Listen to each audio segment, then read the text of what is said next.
السلام علیکم ورحمۃ اللہ وبرکاتہ۔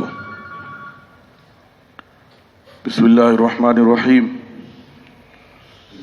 عن عائشة رضی اللہ تعالی عنہا قالت قال رسول اللہ صلی اللہ علیہ وسلم اللہم حبب الینا المدینۃ کما حببت الینا مکۃ واشد وانقل حماها الی الجحفہ اللہم بارک لنا فی مدنا وصاعنا۔ رواہ البخاری۔ محترم حضرات، آج 15 اگست کی مناسبت سے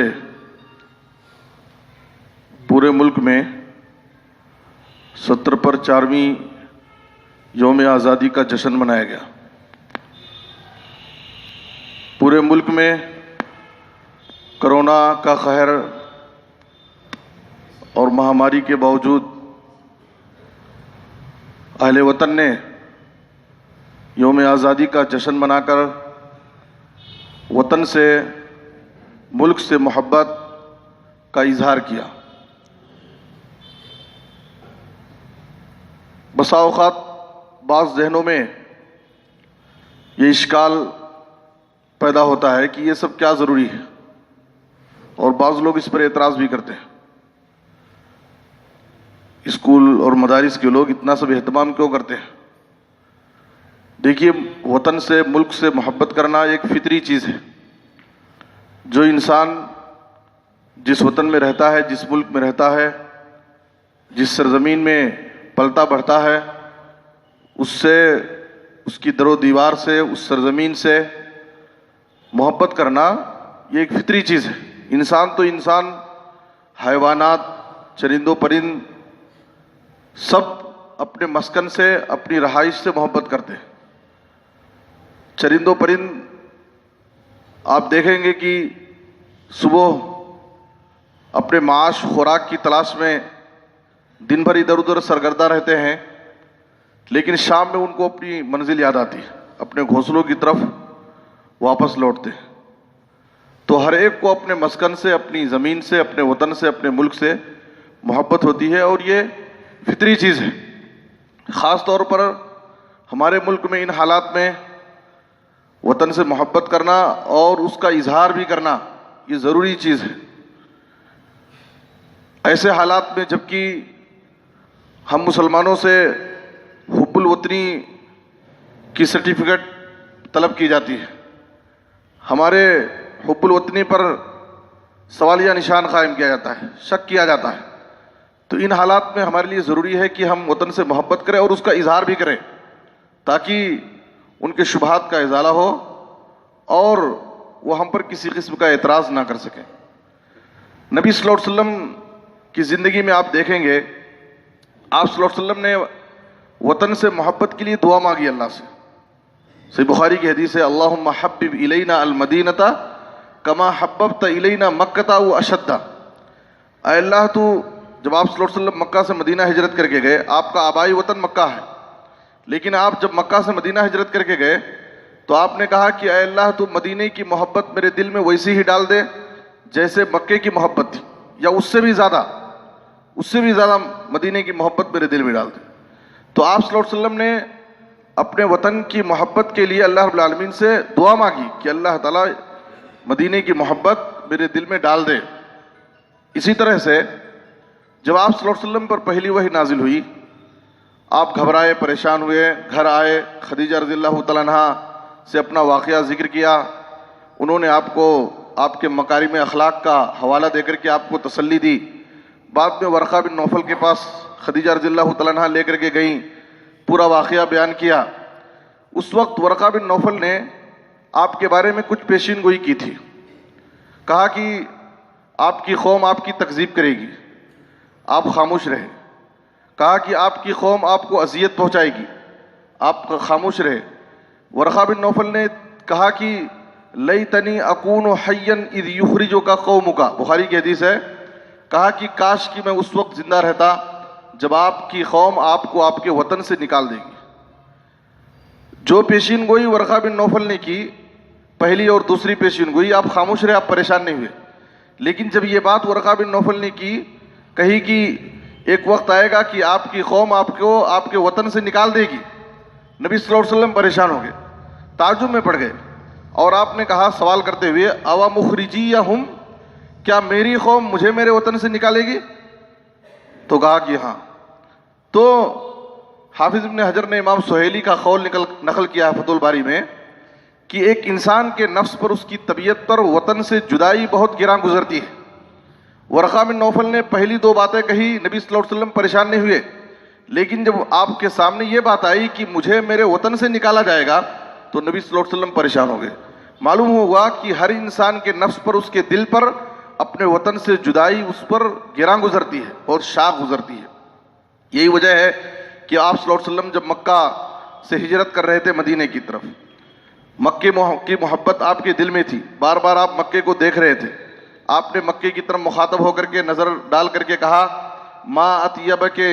من بلد واحبک الی ولولا ان قومی اخرجونی منک ما سکنت غیرک، ترمذی کی حدیث ہے۔ کہا کہ اے مکہ، تو کتنا پاکیزہ شہر ہے اور تو میرے نزدیک کس قدر محبوب ہے،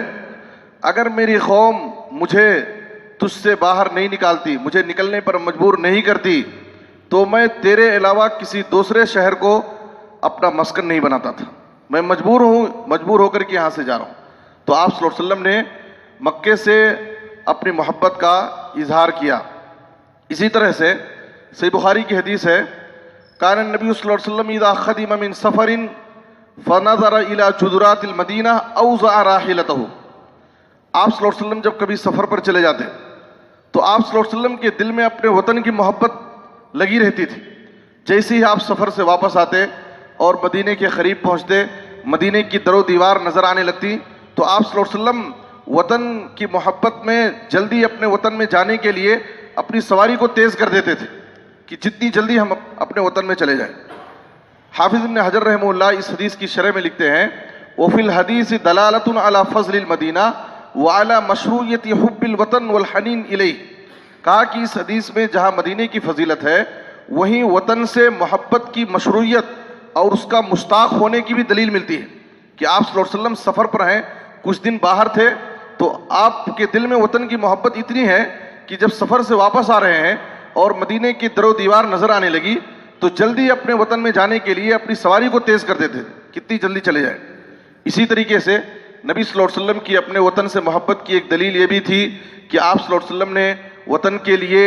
وطن کی خوشحالی کے لیے، خیر و برکت کے لیے اور ہر قسم کی بلاؤں اور وباؤں سے حفاظت کے لیے آپ نے اللہ سے دعائیں مانگی۔ آپ صلی اللہ علیہ وسلم نے دعا کی، صحیح بخاری کی حدیث ہے اللہم اجعل بالمدینۃ ضعف ما جعلت بمکۃ من البرکہ، اے اللہ تو مکے کے اندر جو خیر و برکت دیا ہے،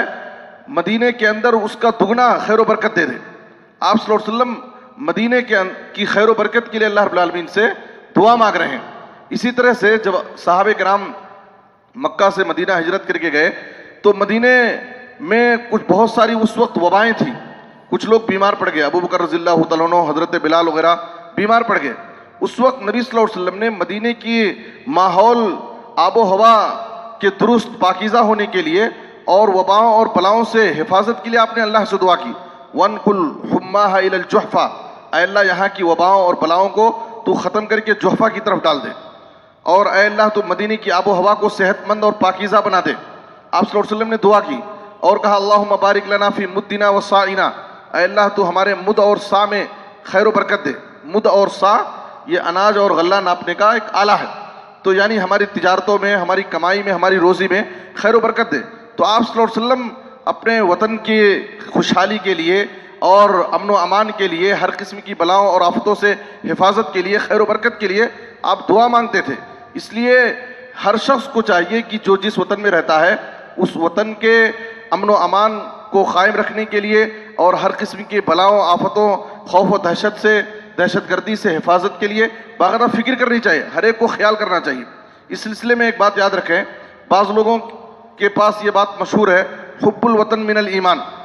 ایمان، وطن سے محبت کرنا یہ ایمان کا حصہ ہے یا ایمان کا تقاضا ہے، یہ بات بیان کی جاتی ہے، لیکن یہ ایک موضوع حدیث ہے، گڑی ہوئی حدیث ہے، یہ حدیث نہیں ہے۔ لیکن وطن سے محبت کرنا ایک فطری چیز ہے، ایک جائز چیز ہے، محبت کرنا چاہیے اور بسا اوقات اس کا ضرورت پڑنے پہ اظہار بھی کرنا چاہیے اور وطن کے امن و امان کی فکر کرنی چاہیے۔ دیکھیے ابراہیم علیہ السلام مکے کے امن و امان کی اللہ سے دعا مانگتے ہیں۔ سورہ بقرہ کی آیت نمبر 126 میں